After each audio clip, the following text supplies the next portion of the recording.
salli wa sallim alaik, salli wa sallim alaik Rasul. Hadirin hadirat muslimin muslimat yang dimuliakan Allah subhanahu wa ta'ala, sampai masanya tiba, datang malaikat membawa kain kafan min nur, dari cahaya. Lalu malaikat menampungnya, keluarlah roh sejuk terasa dari kaki, naik ke atas, naik, berhembuslah dia dari mulut. Wa nafakhtu fihi min ruhi, aku hembuskan, aku tiupkan. Dulu waktu masuknya ke tanah, ke daging itu ditiup, maka keluarnya pun juga keluar. Maka mata memandang, ruh keluar. Biji mata memandang, keluar biji mata. Makanya orang yang mati itu matanya terbuka. Makanya yang pertama kita lakukan menengok orang mati adalah memejamkan mata. Allahumma ghfir li abdus samad warfa' darajatahu ma'al ghabirin, inna lillahi wa inna ilaihi raji'un. Makanya saya jarang-jarang datang bila ada sebut, Ustaz ada orang meninggal dunia, sudah lama, baru sejam, nanti saya datang. Sebab apa? Saya takut nak pejamkan mata dia. Agak-agak sudah dipejamkan orang, baru saya datang. Saya datang, dah 3 jam, 4 jam, alhamdulillah saya datang. Belum tutup lagi. Iya. Kenapa? Menunggu Ustaz Somad. Paksalah saya tutup. Allahumma firli fulan ibn fulan warfa' darajatahu ma'al ghabirin, inna lillahi wa inna ilaihi. Mana istri yang katanya sayang, kaulah bulan, kaulah bintang, setengah nafasku pergi, buah hati bulayan jiwa. Ketika roh ada dari jasad, memang betul kata dia sayang, tapi manakala roh keluar dari jasad, dia pun takut menengok mata kita. Dia takut menengok kita. Dia takut jam pukul 2 malam, jam 1 tutup balik. Na'udzubillah. Begitulah kalau kematian sudah tiba. Sampai pada akhirnya dia tutup, innalillah wa inna ilaihi raji'un. Selepas itu roh pun keluar, dibawa. Kalau dia baik, roh itu dibawa, dimasukkan ke dalam kain kafan min nur, hadis riwayat Ahmad bin Hanbal. Lalu dibawa oleh malaikat sampai ke pintu langit. Malaikat bertanya, inikah orang yang amalnya selalu dibawa pagi, dibawa petang? Inikah orang yang amalnya selalu dibawa hari Kamis? Inikah amalnya yang selalu dibawa pada bulan nisfu Sya'ban? Ya, inilah orangnya. Kam min masyhurin fil ardi walam yakun ma'rufan fis sama. Bukan hadis.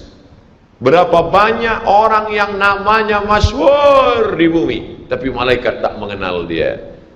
Tapi berapa banyak orang yang tak masyhur di bumi, tapi malaikat mengenal dia. Mengapa? Karena amalnya pagi dan petang dibawa oleh malaikat. Orang ini mana? Belum datang. Orang ini mana? Belum datang. Orang ini mana? Belum datang. Disambut dia, disambut kedatangannya. Masya Allah, tabarakallah. Mudah-mudahan kita termasuk orang yang disambut oleh malaikat karena amal soleh kita. Maka bila saya datang di suatu majlis, malam tadi datang di Shah Alam, orang menyambut ramai. Malam ini datang ke Masjid Muaz bin Jabal, ramai. Esok malam di Terengganu datang, tak tahu entah ramai entah tidak. Ramai. Dalam hati, hai Abdul Somad, apakah malaikat akan menyambut engkau nanti juga dalam keadaan ramai? Kalau engkau ikhlas, iya. Tapi kalau tidak ikhlas, na'udzubillah. Nabi Isra Mi'raj berjumpa dengan orang yang sudah lama mati. Bagaimana rasa kalian mati? Apa kata mereka? Seperti kambing yang dikuliti hidup-hidup, seperti tebasan pedang di tempat yang sama beratus kali, seperti kail mata pancing yang masuk ke dalam kulit yang basah, ditarik, disentapkan sehingga terikut dagingnya sampai keluar. Makanya selalu kita berdoa, Allahumma hawwin alaina fi sakaratil maut, taubatan qabla al maut, taubat sebelum mati, wa rahmatan indal maut, dapat rahmat ketika mati, wa maghfiratan ba'dal maut, mendapatkan ampunan sebelum mati. Allahumma hawwin alaina fi sakaratil maut. Makanya doa selamat itu baca pelan. Baca pelan, renungkan. Ini sekarang banyak orang baca doa selamat cepat-cepat. Maut. Apa maut aja nih? Saya tak pernah menghafaz doa itu pakai kertas, tak pernah. Wa taubatan qablal maut, wa rahmatan indal maut, wa maghfiratan, belum pernah. Kenapa Ustaz boleh hafaz? Sebab dulu dibawa oleh ayah, dibawa oleh bunda, dibawa dalam acara tahlil, dibawa dalam kenduri orang mati, dibawa. Tiap hari telinga mendengar Tuan Imam membaca pelan, maka kita ingat. Wa taubatan qablal maut, wa rahmatan indal maut. Anak-anak kita ini walaupun mereka lari sana sembang sini, tapi telinga mereka mendengar. Dan anak-anak ini hafaz. Kadang anak hafaz, ibu bapa tak hafaz. Sebab apa? Sebab dia golden age, usia emas. Mereka hebat, mereka kuat ingatannya, menangkap hafazan itu begitu kuat. Maka kita ajarkan mereka doa itu pelan-pelan. Sebab bila kita ajar kuat-kuat, mereka balik, dia panggil, ibunda dia panggil, cuba engkau baca apa doa tadi? Allah maut, Allah maut. Apa mau aja ni? Sebab di Iraq banyak orang mati, sebab di Suriah banyak orang mati, di Palestin banyak orang mati, di Rohingya banyak orang mati. Padahal maknanya amat sangat dalam. Allahumma hawwin alaina, ringankan kami fi sakaratil maut. Tidak ada gunanya amal banyak kalau tidak selamat dalam sakaratul maut. Makanya kita selalu minta kepada Allah, Allahumma khtim lana bi husnil khatimah wa la takhtim alaina bi su'il khatimah. Allahumma ja'al akhira kalamina, jadikan akhir kalam kami inda tihai ajalina, ketika ajal kami sampai, jadikan akhir kalam kami yang terakhir keluar dari mulut kami qaula la ilaha illallah Muhammadur Rasulullah.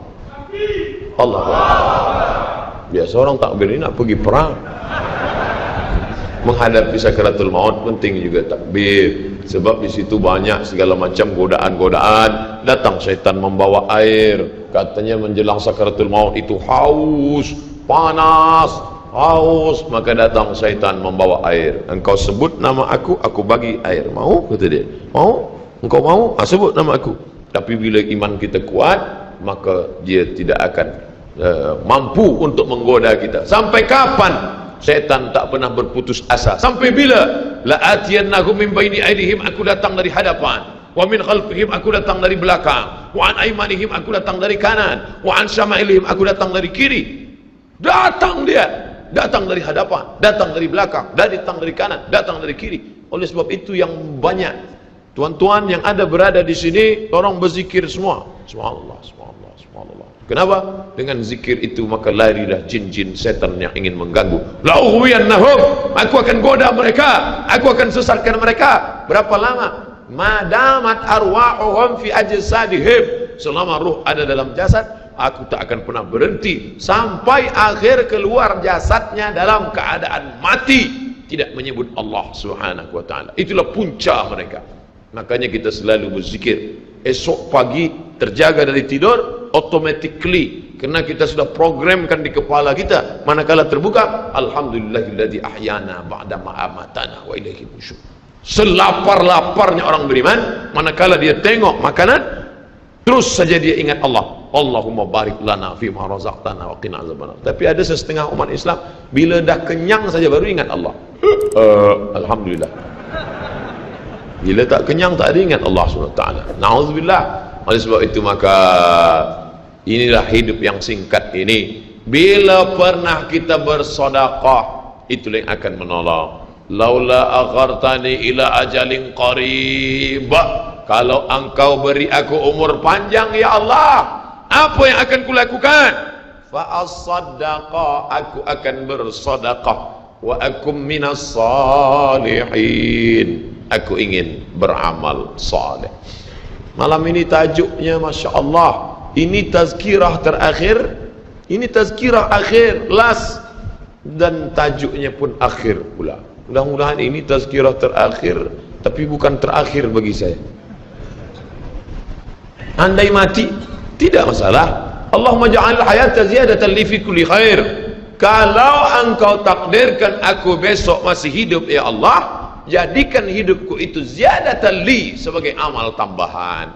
Kalau mati malam ini, Allahumma ja'alil mauta rahatan lana min kulli syarr. Kalau aku mati, maka kematian ini berhenti berbuat dosa. Orang beriman tak pernah sedih. Kalau dia mati, berhenti buat dosa. Kalau bertambah pahala. Andai Abdul Somad esok pagi masih hidup, bertambah pahala, dia akan tazkirah, dia akan bagi pelajaran.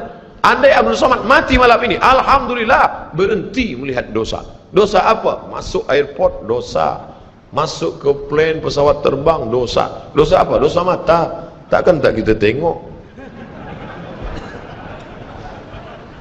Mata terbuka, takkan kita tutup. Maka orang beriman sentiasa menjaga dirinya, tak pernah dia berkeluh kesah, tak pernah dia mencaci maki. Kenapa aku matikan aku ya Allah? Kenapa umurku pendek ya Allah? Ridha kepada Allah. Itu yang selalu kita katakan, raditu billah rabba wa bil islami dina wa bi muhammadin nabiyan wa rasula. Aku ridha. Ada yang lebih hebat daripada haji mabrur, ada yang lebih hebat daripada jihad fisabilillah, ada yang lebih hebat daripada zikir dan baca Quran. Apa dia? Ridha bi qada'illah, ridha menerima keputusan Allah. Makanya banyak lelaki yang ridha manakala meninggal istrinya, datang orang, apa tuan tak menangis? Aku ridha menerima ini, Ustaz. Memang dah lama aku tunggu-tunggu. Oh, ini bukan ridha, ini memang penyakit. Oleh sebab itu maka makna ridha adalah tak berkeluh kesah. Setelah orang masuk ke dalam surga, mendapatkan kenikmatan surga, Allah bertanya, "Madza turidun?" Hai penghuni surga, apa lagi yang kalian inginkan? Apa kata penghuni surga? Ridhaka. Tapi engkau sudah masuk surga, ada yang belum kami dapat. Apa dia? Ridhamu. Yang mendapatkan ridha Allah hanya orang yang ridha menerima keputusan Allah Subhanahu wa taala. Man lam yarda bi qada'i, sesiapa sahaja yang tak ridha menerima takdirku, walam yasbir bi bala'i, yang tak sabar menerima ujianku, falyatlub rabban siwaya, carilah Tuhan selain aku. Hadis ini dhaif. Tapi untuk targhib wa tarhib, untuk berikan semangat beramal, untuk fadail amal boleh dipakai, kerana ia bukan masalah akidah, bukan masalah halal haram. Jangan permasalahkan masalah. Bila kita sudah beramal, sudah baik, tak usah berkelahi masalah khilafiyah, masalah kecil-kecil, masalah sepele, masalah remeh-temeh. Kerana ini hanya akan merosakkan hati kita sahaja. Berapa banyak hati rosak disebabkan masalah-masalah. Assalamualaikum warahmatullahi, Assalamualaikum warahmatullahi. Apa salam-salam ni? Padahal hati sedang lembut. Selama ini dia berzina, selama ini dia minum khamar, selama ini dia mabuk, tak ada pernah orang marahkan dia. Tiba-tiba dia dah taubat, dia masuk masjid, Assalamualaikum warahmatullahi, Assalamualaikum warahmatullahi. Dia nak salaman, apa salam-salam? Tak boleh salam selepas sembahyang. Ini bid'ah, wa kullu bid'atin dhalalah, wa kullu dhalalatin finnar. Kata dia dalam hati, aku mabuk 20 tahun, tak ada orang bagi tahu mabuk tu haram. Ini aku dah taubat, salam kau kata haram. Ha, kata dia. Dia tinju. Bila sebelum sembahyang tadi belum ada bersalaman, selepas sembahyang baru bersalaman, hukumnya sunnah, mustahab, dianjurkan, disukai, kata Imam Nawawi. Belum sembahyang tadi tak ada salam, sebab dia lambat. Allahu Akbar. Lepas sembahyang dia salam, mustahab, dianjurkan, baik, tak salah. Bila sebelum sembahyang tadi sudah bersalaman, salam haji, salam datuk, salam tuan, masuk ke masjid, selepas sembahyang dia salam balik, mubah, tak jadi masalah. Yang tak boleh dalam sembahyang bersalaman, itu tak boleh. Datuk sehat, itu tak boleh. Oleh sebab itu mari kita jaga hati kita yang dah baik, yang dah elok ni, jangan dirosakkan hanya kerana masalah-masalah kecil, masalah-masalah khilafiyah. Melunakkan hati. Kayu patah boleh disambung, kaca retak boleh direkat, tapi hati rosak, kemana obat akan dicari. Oleh sebab itu memperbaiki dengan akhlak. Al-adab fawqal ilmi, adab lebih tinggi daripada ilmu. Tak ada guna banyak ilmu, banyak kaji banyak, tapi menyakitkan hati orang. Ada yang lebih hebat daripada ilmu. Apa dia? Adab. Al-adab fawqal ilmi.